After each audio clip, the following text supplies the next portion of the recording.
मनीष जी, ये आज एक और घटनाक्रम है जिसमें एक बार फिर इन सबका औरंगजेब के वंशजों का, औरंगजेब सरीखे मंसूबे रखने वाले, औरंगजेब की नीति और नियम के गुलाम लोगों का आज एक बार फिर मुंह काला हुआ है अदालत के अंदर।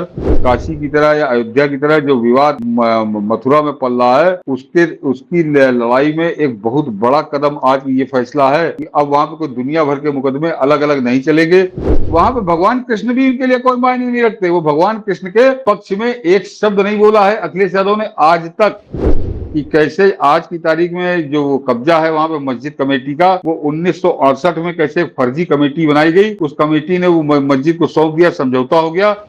कि पूरे फसाद की जड़, पूरे बवाल की जड़, हिंदुओं को अपमानित करने की जड़, हिंदुओं के धर्म स्थलों को अपमानित करने की जड़ है वो कांग्रेस।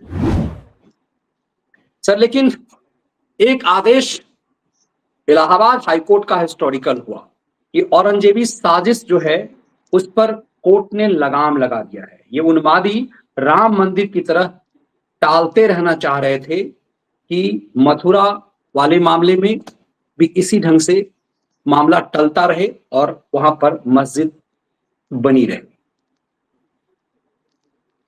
मनीष जी, ये आज एक और घटनाक्रम है जिसमें एक बार फिर इन सबका, औरंगजेब के वंशजों का, औरंगजेब सरीखे मंसूबे रखने वाले, औरंगजेब की नीति और नियम के गुलाम लोगों का आज एक बार फिर मुंह काला हुआ है अदालत के अंदर। और फिर ये वहां पे बुरी तरह पटके गए हैं, एड़ियां रगड़ रहे हैं। ये कि वो जरा समझिए, दर्शकों के समझने की चीज है कि इन्होंने वो जो काशी मथुरा वाला मामला था, वो बड़ी तेजी से आगे बढ़ रहा था। इनको लगा कि यार इसमें तो अब बहुत जल्दी फैसला आ जाएगा, ये मामला उतने लंबा नहीं चलेगा जैसा हमने अयोध्या में खींच दिया था। तो इन्होंने कई 12-14 मुकदमे और कर दिए, दुनिया भर की याचिकाएं डाल दी। तो इनको यह था कि अब अलग अलग याचिकाओं में ये फिर बरसों दशकों चलेगा ये मामला, इसको फंसाए रहो और लटकाए रहो। लेकिन एक हिंदू पक्ष ने एक वहां पे अपील करी कि ये सारे मुकदमे एक क्लब करके, एक करके इनकी सबकी सुनवाई वहां पे इलाहाबाद हाई कोर्ट में हो। और इलाहाबाद हाई कोर्ट ने उसको स्वीकार किया था। तो इनको समझ में आया कि ये तो इनकी साजिश फेल हो गई। तो ये दोबारा वहां पहुंचे थे कि ये सारे ये इलाहाबाद हाई कोर्ट अपना मुकदमा वापस ले और 16 मुकदमे अलग अलग सुने जाए, अलग अलग सुने जाए, यानी फिर रायता फैल जाए। तो आज इलाहाबाद हाई कोर्ट ने इनकी उन सारी याचिकाओं को खारिज कर दिया और अपने पुराने फैसले पे वो अड़ी है कि हम इकट्ठे करके अब उनको सुनेंगे। तो आप ये समझिए कि वो एक तरह से जो काशी की तरह या अयोध्या की तरह जो विवाद मथुरा में पल रहा है, उसकी लड़ाई में एक बहुत बड़ा कदम आज ये फैसला है कि अब वहां पे कोई दुनिया भर के मुकदमे अलग अलग नहीं चलेंगे, क्योंकि सबकी मांग करीब करीब एक ही थी। और उस वजह से इलाहाबाद हाई कोर्ट ने कहा कि अब हम इनकी कंबाइंड सुनवाई करेंगे, एक साथ सुनवाई करेंगे। तो आप सोचिए कि बहुत जल्दी फैसला इलाहाबाद हाई कोर्ट से हमको सुनने को मिलेगा। और इनकी जरा मंशा समझिए कि जो आदमी न्याय चाह रहा हो, दूध का दूध और पानी का पानी चाह रहा हो, तो वो तो कहता कि हाँ बिल्कुल सही बात है, जरा आप इकट्ठे करके सुनिए और जल्दी से जल्दी इसका फैसला दीजिए। तो ये चोरों की तरह भाग रहे हैं, ये चोरों की तरह भाग रहे हैं।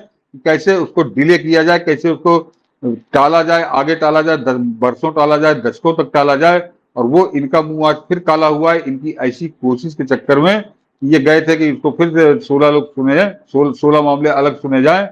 तो आज इलाहाबाद हाईकोर्ट के फैसले के बाद ये औरंगजेबी मंसूबे वाले, औरंगजेबी वंशज, इनको आज फिर एक बार बहुत बुरी तरह से अदालत के अंदर पटकनी खाए हैं और एड़ियां रगड़ रहे हैं ये। बिल्कुल। और ये देखिए तस्वीर, जो जो लोग भी मथुरा गए होंगे, मतलब सनातनी ज्यादातर तो गए ही होंगे, आप देखेंगे ये जब ऐसा लगता है जैसे छाती पर जो है ना वो मूंग दलना, उस ढंग की स्थिति है। ये 3 टोपी पहना दिया गया है और स्पष्ट जरा रूप से। गौर करिए। हाँ, और जरा गौर करिए मनीष जी कि इस पूरे मामले पे जो भगवान कृष्ण से सीधे सीधे भगवान कृष्ण की जन्मभूमि है, जैसे अयोध्या में श्री राम जन्मभूमि थी, ये अयोध्या में श्री कृष्ण जन्मभूमि है। ये जन्मभूमि का मामला है ये पूरे उनके भगवान कृष्ण के। लेकिन इस मामले पर वो जो यदुवंशी है हमारे उत्तर प्रदेश के, Akhilesh Yadav and company, Akhilesh Yadav and परिवार, वो एक शब्द नहीं बोल रहा इस विवाद पे। तो जहां पे मुसलमान की बात आ जाए, वहां पे भगवान कृष्ण भी इनके लिए कोई मायने नहीं रखते। वो भगवान कृष्ण के पक्ष में एक शब्द नहीं बोला है अखिलेश यादव ने आज तक। बल्कि इस पर जब भी बोला है तो कुछ ऐसा बोला है कि मुसलमानों को ही अच्छा लगे, हिंदुओं को अच्छा लगता है छोड़ दो। तो हिंदू नहीं आप, वो जो जब अयोध्या का मामला चल रहा था तब इन्होंने कहा हम तो भगवान कृष्ण को मानते हैं। आओ जरा बोलो भगवान कृष्ण की जन्मभूमि खाली करो, तुमको तो बड़ा मानते हैं मुसलमान, तो एक जरा दिखाओ झटका कि आओ मुसलमान तुम्हारा कहना मानते हैं, तो तुम्हारे कहने से मान जाएंगे। भगवान श्री कृष्ण की जन्मभूमि आज भी उन मुसलमानों के कब्जे में है। और मैं दर्शकों से, मनीष जी, हम लोग पहले बता चुके हैं कि कैसे आज की तारीख में जो वो कब्जा है वहां पे मस्जिद कमेटी का, वो 1968 में कैसे फर्जी कमेटी बनाई गई, उस कमेटी ने वो मस्जिद को सौंप दिया, समझौता हो गया, और जबकि उस कमेटी का उस मंदिर परिसर से कोई लेना देना ही नहीं था। वो जो महामना मदन मोहन मालवीय की कमेटी थी, उस कमेटी से अलग एक कमेटी बन गई। तो ये कांग्रेसियों ने किस तरह से साजिश करके मुसलमानों को सन 1967 या 68 में सौंप दी, और तब से वो मामला फंसा हुआ है कोर्ट के अंदर। तो ये कांग्रेस के, तो इसमें गुड़ कबाब कोलू आप कह सकते हैं कि पूरे फसाद की जड़, पूरे बवाल की जड़, हिंदुओं को अपमानित करने की जड़, हिंदुओं के धर्म स्थलों को अपमानित करने की जड़ है वो कांग्रेस। और उससे निकले हुए जो बेल बूटे हैं, तो आज जरा अखिलेश यादव बोले ना आकर के उसकी अयोध्या में जो विवाद है इस पर क्या कहना है उसका। यहाँ पे यदुवंशी, यहाँ भी यदुवंशी नहीं है, यहाँ भगवान कृष्ण के वंशज नहीं है। यहाँ तक कि तो कानून का काम है, कानून को करेगा जो करेगा हम मानेंगे। तो ये सोच लीजिए कि ये भगवान कृष्ण को किनारे कर सकते हैं, तो हमारी आपकी क्या औकात। ये अगर इनका मुसलमान वोट इनका प्रभावित हो रहा है तो ये नहीं बोलेंगे। बिल्कुल, ये सिर्फ अखिलेश यादव नहीं, मुझे लगता है कि इस देश में ये जो एक बड़ा षड्यंत्र हुआ है उसकी गहराई को समझना पड़ेगा। कैसे हर राज्य में जो एक सनातनी जाति जो बहुसंख्य है ज्यादा में, जैसे यूपी और बिहार में यादव बहुसंख्यक हैं, तो कैसे यहाँ पर दो नेता मुलायम और लालू ने मुस्लिम तुष्टीकरण को यादव से जोड़ करके और उस जाति को जो अपने आप को कृष्ण भक्त कहता रहा उसके साथ साजिश की। आज आपको तेजस्वी यादव की बात सुननी चाहिए, तब इसको समझ में आएगा। और मुझे लगता है कि हर इस देश के हर यदुवंशी को ये समझना चाहिए। जब आप लालू यादव से बात करेंगे, उनसे पूछेंगे जय श्री राम वाले मुद्दे पर, लालू के इन दोनों 5वीं और 9वीं फेल बच्चों से, तो कहेंगे ना ना हम तो कृष्ण को मानते हैं। वो जो 5वीं फेल जो बांसुरी बजाता है, जो रोज मथुरा जाता है, वृंदावन कहते हैं हम जाता है, हम तो कृष्ण को मानने वाले हैं। उन सब की चुप्पी। लेकिन जरा तेजस्वी के जहर को जरा सुन लीजिए। गिरिराज सिंह जब बिहार में भी गए हैं, 2 दिन के लिए तो यात्रा थी उसकी, उसमें इसकी बौखलाहट को सुनिए। अगर बुरी नजर कोई देखने का काम करेगा मुसलमान भाइयों के प्रति, अगर बुरी नजर कोई देखने का काम करेगा, तो राष्ट्रीय जनता दल और तेजस्वी यादव चुप बैठने वाला नहीं, ईंट से ईंट बजा देंगे। हमारी देश की खूबसूरती है, हिंदू हो, मुसलमान हो, सिख हो, ईसाई हो, हम सब लोगों ने कुर्बानी दी है, इस देश को आजाद किया है।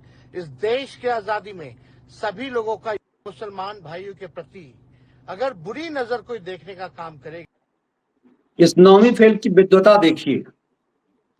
नहीं मनीष जी, इसका दोगलापन, इसकी मुसलमान परस्ती, इसकी इस्लाम परस्ती और हिंदुओं के प्रति द्रोह, अभी इसका नंगा किए दे रहा हूं 1 मिनट के अंदर। जरा अभी कहीं कोई बात नहीं हुई, कोई चीत नहीं हुई, इसने आकर हिंदुओं को धमकाना शुरू कर दिया या गैर मुसलमानों को धमकाना शुरू कर दिया कि अगर कोई उनकी तरफ बुरी नजर से देखेगा तो उनकी ईंट से ईंट ये आदमी बजा देगा। अरे कल हिंदुओं के ऊपर हमला हुआ है जामिया मिलिया इस्लामिया में, उनको दिवाली मनाने से रोका गया है, उनके दिवाली के दियों को लातों से रौंदा गया है। उनके लिए आकर तेजस्वी यादव कहेगा क्या कि अगर हिंदुओं के साथ ऐसा किया गया तो ईंट से ईंट बजा देंगे मुसलमानों की।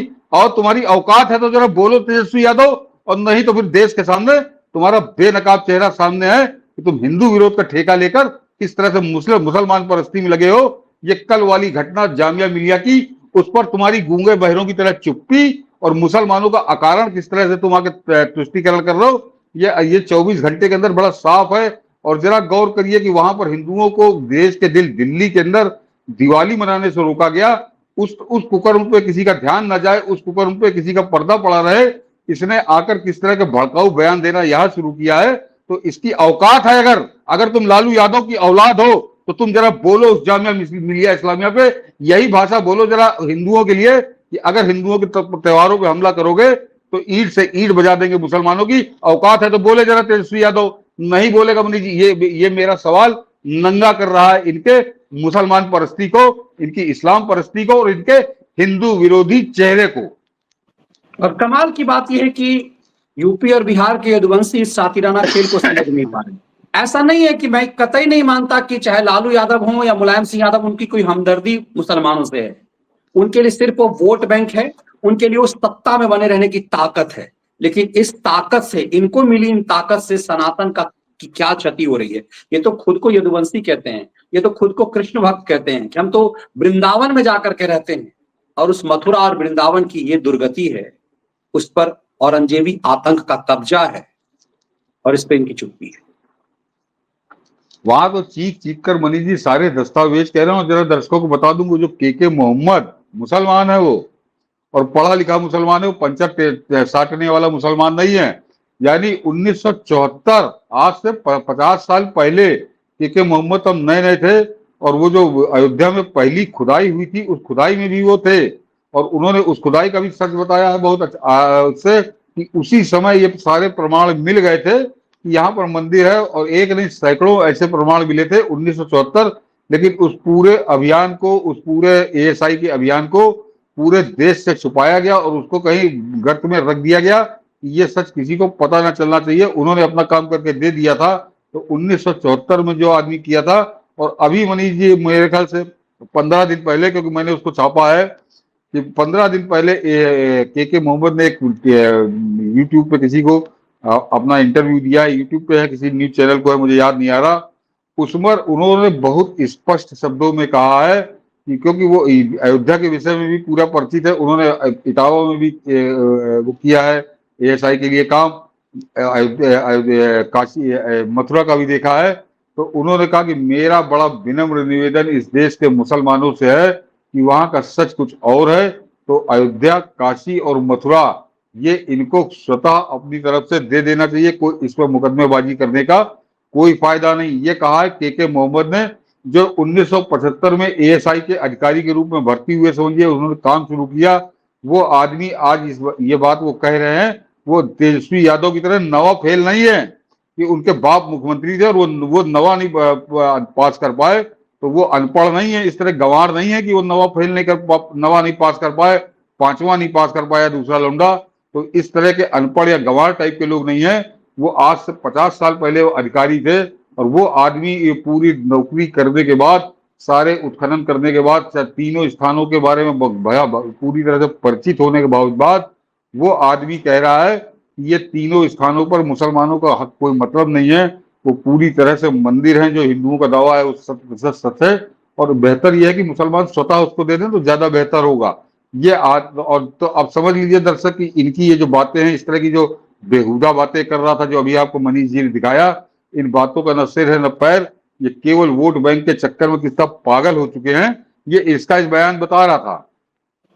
और मनीष जी, मैं मनीष जी एक थोड़ा संदर्भ खत्म हो जाएगा, लेकिन वो बताना बड़ा जरूरी है कि उसी के मोहम्मद ने अपने उसी इंटरव्यू में एक बड़ा रोचक किस्सा मनीष जी सुनाया है। उन्होंने कहा कि मैं इटावा में कोई प्राचीन जगह थी, वहां का उत्खनन कर रहा था, और वहां पर कहे मैं जब एक मंदिर में गया, तो वहां अंदर, मंदिर के अंदर बैठा एक आदमी बीड़ी पी रहा था। तो मैंने उससे कहा तुम यहाँ कैसे बैठो, तुमको शर्म नहीं आ रही, मंदिर के अंदर बैठे तुम बीड़ी पी रहे हो? तो कहा जो मेरे साथ का अधिकारी था उसने मेरा हाथ पकड़ के दबाया तुरंत, कहा नहीं साहब इनसे मत बोलिए ये यहाँ। तो कहा मैं तुरंत समझ गया कि ये आदमी डकैत निर्भय गुर्जर है। निर्भय गुर्जर एक समय आतंक का पर्याय हुआ करता था पूरे उत्तर प्रदेश के अंदर। तो कहा मैं तुरंत समझ गया कि तो कोई डकैत है, मुझसे गलती हो गई है। तो कहा मैंने अपने आप को संभाला, लेकिन फिर मैंने उसको बताया कि तुम गुर्जर हो, और ये जो मंदिर पूरा परिसर है जहां पूरा देख रहे हैं 100-150 मंदिर बनी जिस पूरे परिसर में, तो मैंने कहा कि भाई ये तुम भी गुर्जर हो, और ये फलाने गुर्जर राजा ने बनवाया था, तो तुम कायदे से तो उसी वंश के हो, तुमको एक तरह तुम्हारी ड्यूटी है कि तुम इन जगह को संरक्षित रखो, इनको ठीक से रखो। तो उसी के मोहम्मद का बयान है कि निर्भय गुर्जर ने ये जब पूरा प्रकरण सुना और ये कहा कि गुर्जर राजाओं ने इन मंदिरों को बनवाया था, तो निर्भय गुर्जर ने उनको आश्वस्त किया कि अब आप जाओ यहाँ से, अब यहाँ की सुरक्षा, इस मंदिर की सुरक्षा मेरा दायित्व है, जब तक मैं जिंदा हूं कोई इनको हाथ नहीं लगा पाएगा। तो वो डकैत इन लोगों से बेहतर है मनीष जी। और के मोहम्मद का वो इंटरव्यू लोग जाके सुन सकते हैं या पढ़ सकते हैं। वो एक डकैत जो मतलब कुख्यात था पूरे उत्तर प्रदेश में, एक तरह से दहशत का पर्याय था। उसने भी जब सुना कि हमारे वंशजों का ये बनाया हुआ मंदिर है, ये मंदिर पूरा परिसर है मनीष जी, कई मंदिर हैं, तो वो आदमी उसके लिए पूरा समर्पित हो गया उन मंदिरों के लिए। और यहाँ पर ये आदमी अपने आप को कृष्ण का वंशज कहते हैं, लेकिन इनके मुंह से एक शब्द नहीं निकलता उस कृष्ण जन्मभूमि के लिए। तो सोच लीजिए कितना पाखंडी कहूँ, ढोंगी कहूँ, क्या कहूँ इनको। बिल्कुल, बहुत बेहतरीन उदाहरण दिया आपने। लेकिन इससे इससे जुड़ा हुआ और भी मामला, इन सबको जो कहते हैं ना ईंट से ईंट बजा देंगे, इस लालू पुत्र को समझना चाहिए कि जिस क्षेत्र में गिरिराज सिंह ने हिंदू स्वाभिमान यात्रा की है, उस क्षेत्र मुस्लिम बहुल है, सीमा प्रांत है। उसी इलाके में किशनगंज आता है जहां 5 विधानसभा चुनाव असदुद्दीन ओवैसी जीत गया। तो ये जो समझते हैं मुस्लिम वोट को अपनी बपौती, इनको दरअसल किशनगंज के मुसलमानों ने बताया कि तुम्हारी औकात क्या, क्योंकि चूंकि वहां किशनगंज में 80% मुसलमान है। तो उसने लालू यादव और कांग्रेस दोनों को जूते मारे और वहां से ओवैसी को जितवाया। तो ये जो ईंट से ईंट बजा देने का नशा बेचते हैं, दरअसल उद्वेलित करते हैं मुसलमानों को कि हम तुम्हारे लिए काम करते हैं। लेकिन कम से कम बिहार के यादवों को तो समझना चाहिए कि वो क्या कर रहे हैं, ये कैसा नशा बेचा जा रहा है। ये दरअसल एक तरह का नशा है जो बेचा जा रहा है।